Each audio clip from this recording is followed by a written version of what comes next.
আসসালামু আলাইকুম। Welcome to my channel mechanical design BD. আজকের ভিডিওতে আমরা শিখব সলিডওয়ার্ক এডুকেশন লেসন 36। তো চলুন শুরু করা যাক। আপনারা স্ক্রিনে দেখতে পাচ্ছেন যে অবজেক্টটি এটি আমরা তৈরি করব। প্রথমে আমরা নিউ একটা পার্টে যাব।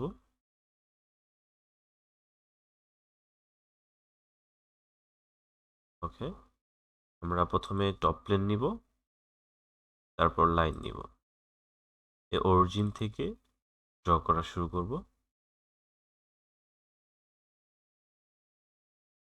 এদিকে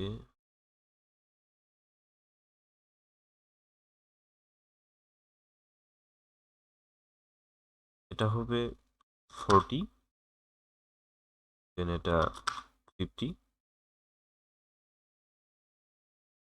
30, এটা 20 মিলিমিটার। ওকে, একটা ফিলেট হবে এখানে 10 মিলিমিটার। ওকে, ফিচার্স এক্সট্রুডেড বটস, এটা হবে 20 মিলিমিটার থিকনেস। ওকে, দেন এফএসএস সিলেক্ট করব, স্কেচ মোডে যাব, দেন এখান থেকে এখানে এই পয়েন্ট আর এই পয়েন্ট কনসিডার করে দিব। এটা হবে 20। ওকে, ফিচার্স এক্সট্রুডেড বস, ডিরেকশন চেঞ্জ করে দিব, দেন এটার থিকনেস হবে 10 মিলিমিটার। ওকে, এবং এই পাশে সিলেক্ট করব, স্কেচ মোডে যাব, দেন কর্নার রেক্ট্যাঙ্গল নিব, এখান থেকে এখানে দিয়ে দিব।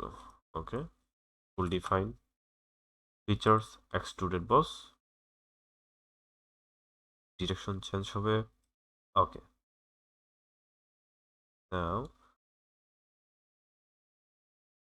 এখানে ফিলেট হবে 10 মিলিমিটার, দেন এখানে ফিলেট হবে 10 মিলিমিটার। ওকে,